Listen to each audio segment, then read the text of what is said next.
What's the CEO of a $16 billion company doing? So he's got shareholders to satisfy. He's got board to satisfy. He's just waking up every day trying to keep that company making money. He's probably one of the most talented people out of these 67 people. But the people who are really making the decisions up here kind of put all these people into one category. And they commoditize them. And they go, well, he's good. He's better than the others. But when they think about it like that, they're looking at him going, why should we promote him over the others? Most people that I coach are truly highly talented, yet undercapitalized. Now, question becomes, how do you attract proximity to power?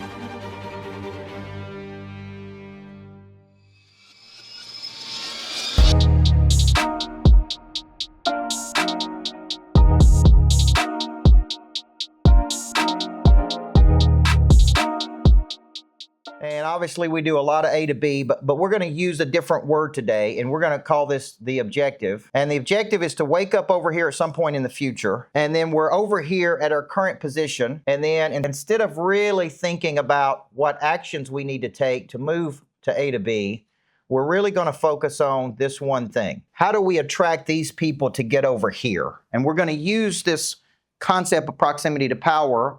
And if you hadn't bought the book that Jana wrote on proximity to power, really, the whole third hour that I was coaching Tony yesterday, that was a proximity to power session.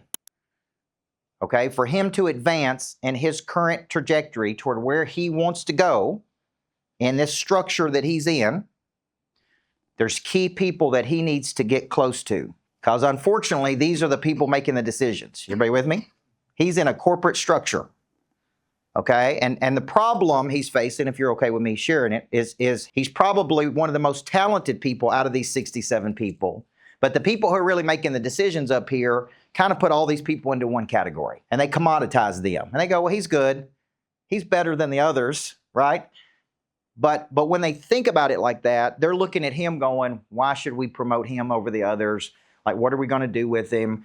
They start kind of commoditizing this person. So we really need to showcase his talents and get the attention of key people up here to go, this is the guy that we need to elevate over everybody else. Okay? Because what's the CEO of the company doing? Running how big is that company? 6 billion? 16. 16 billion? See, the CEO of that company is doing what he does every day. And it's a publicly traded company. So he's got shareholders to satisfy. He's got board to satisfy. He's just waking up every day trying to keep that company making money. He ain't thinking about Tony. He's not even thinking about Tony. He may be thinking, man, we got a good dude in Jacksonville. I like him. He's good.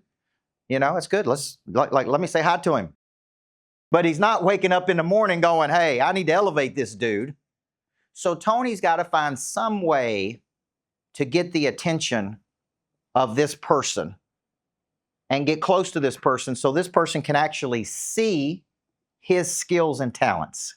Every dream you've ever had, every check you've ever cashed, every car you've ever driven, every home you've ever lived in, actually was paid for by other people. Everything. Every vacation you've ever been on was paid for by other people.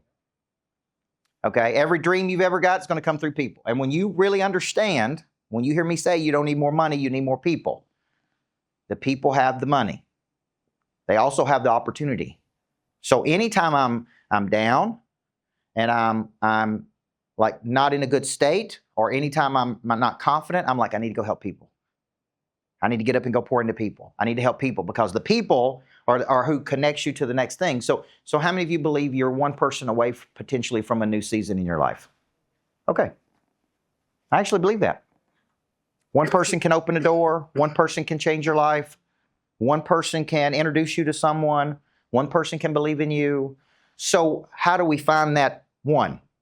Right? How do we target them and go after them and use a lot of the skills that Jana's going to teach you from proximity to power to get around them? And I believe in that. If we've got a goal over here and we need key people to help us with that goal. Now, why do we need these people? What do they bring? They bring resources. They bring decision-making power. They bring knowledge. Some of your who's, you need to learn something from them. Some of them have something that you need to learn. Some of them have a door that you need to open. Some of them have a key connection that you need to be a feeder system for you. Now, when you get in a room with these people, here's what they're going to look for. Number one, they're going to look at you and go, are you a generalist or a specialist? Okay? They're going to look for specialized knowledge. And the more you do this exercise, the more you get clear. If you notice, I'm kind of using this language. I'm really a special. We're actually changing it on our website. Right, Joanna? Where it used to say securing your seat at a big table, we're actually changing it to Coach Burt is a specialist at activating brands and businesses and people. Because that's what I say. I'm a specialist at activating undercapitalized assets. I'm a specialist at activating an idea. And what I'm starting to say is I bring a flywheel of momentum to this, which is a series of coordinated actions that we do to drive something, to move something. Now, I suggest you read a book by Pritchett called Lucky You. He talks about luck like it's a person. Luck is looking for someone, he calls it, who is fevered up. It's looking for people who are moving, creating, doing. They're not whining. They're not complaining. They're not making excuses. They're out in the world, and somehow you're like, how did they get so lucky? When I spoke at 10X, I had never met Tim Grover, who wrote Relentless, Winning. He was Michael Jordan's coach. I knew of him, and he didn't know me. I never met him before. I spoke before him. After I got finished speaking and doing all the stuff I had to do, I came out and sat on the front row, which is so crazy. I sat on the front row to hear Tim Grover speak. And who sat on this side of me was a guy named Ryan Panetta, who turned out to be a big real estate guy. I didn't even know it, but he was sitting on this side of me on the front row. He bought front row seats. And he was sitting on this side of me was a guy named Cody Askins, who does the 8% Nation Conference, who's booked me 8 straight years to speak at his conference, who just booked us again to speak. He was sitting over here. These are just in the audience. And they let me come up front and sit right in front of the stage. And so I'm sitting here watching Tim Grover, and I'm just looking at him, and I'm looking at him, and, I'm upbeat, and I'm intense, but I'm positive. He's very intense. And for some reason during that presentation, if you remember, at the end, he said, Coach Burt, I want you to stand up. And I go, it was really awkward because there's 10,000 people in there. And I'm like, okay. And he said, I want you to turn around and look at the audience. And I turn around and look at all these people. And he said, don't let Coach Burt fool you. He's nice and he's friendly and he's intense and he's positive. He said, but he is a stone cold killer. That was the best one. The intensity and that was the best one. And I was like, no, why do you think that is? When you hear me say, like gravitates toward like, I can see when a person has the kind of pre-drive that it takes to be successful. Okay? Now, with that pre-drive comes a dark side. So there's a positive to pre-drive, and there's a negative to pre-drive. And he talks about that in his book, The Dark Side. Okay? But if you're a stone cold killer, you can recognize that in another person. And so when I'm doing these partnerships, Dr. Hardy calls it signal versus noise. If you read his books.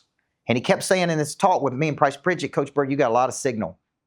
You got very little noise and a lot of signal.